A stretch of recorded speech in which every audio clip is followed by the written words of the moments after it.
आप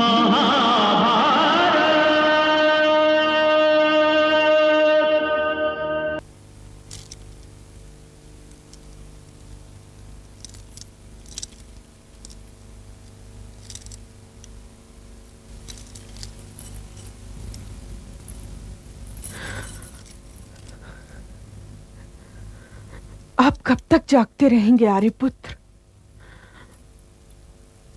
अब तो आपने राज्य के विभाजन का निर्णय भी ले लिया। अब तो सो जाइए। नींद मेरी दासी नहीं है गांधारी कि मैं आदेश दूं और वो तुरंत दौड़ी दौड़ी आए और आकर पूछे क्या आज्ञा है महाराज। वो तो एक ऐसा पक्षी है कि जब उसका जी चाहता है तभी आता है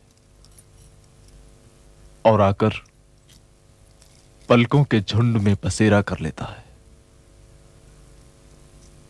नींद तो एक वैरागिनी है प्रिय, जिसे राजाओं और नरेशों की आंखों के राजभवन यूं भी नहीं भाते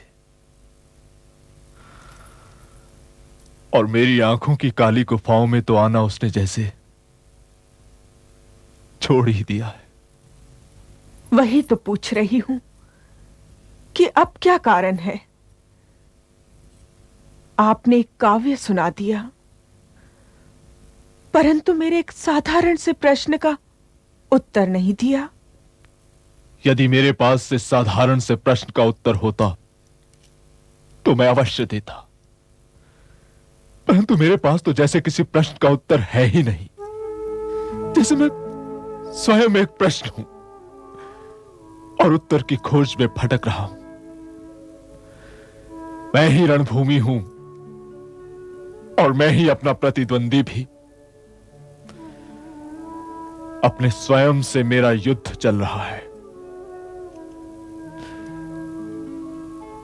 और मैं नहीं जानता कि इस युद्ध में कौन जीतेगा। इन वाक्यों का अर्थ यही है कि आप मुझसे कुछ छिपा रहे हैं आर्यपुत्र। हां, और बहुत सी बातें ऐसी हैं जिन्हें मैं अपने आप से भी छिपाना चाहता हूं। तुम्हें हस्तिनापुर में अंधेरे के अतिरिक्त और मिला क्या है? तो मैं तुम्हें अपने अंधेरों की भागीदारिणी क्यों बनाऊं? ये तो आप मेरे साथ बड़ा अन्याय कर रहे हैं। कदाचित। क्या तुम हस्तिनापुर राज्य के विभाजन से प्रसन्न हो? नहीं।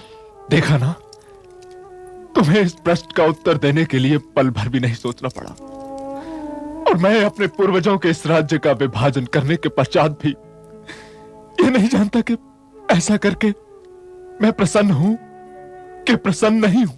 दुर्योधन के अभिमान ने उसका अभिमान मेरी उच्चाकांक्षा के वृक्ष का फल है गांधारी। ये बात कभी नहीं भूलना। वो उत्तराधिकारी है मेरी उच्चाकांक्षा का।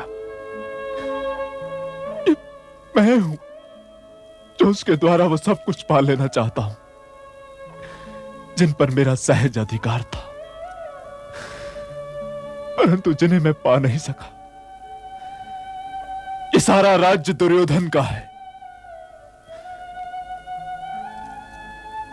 परंतु ये सारा राज्य युधिष्ठिर का भी है। तो मैंने दुर्योधन और युधिष्ठिर दोनों के साथ अन्याय किया है, दोनों के साथ अन्याय किया है, दोनों के साथ अन्याय किया है।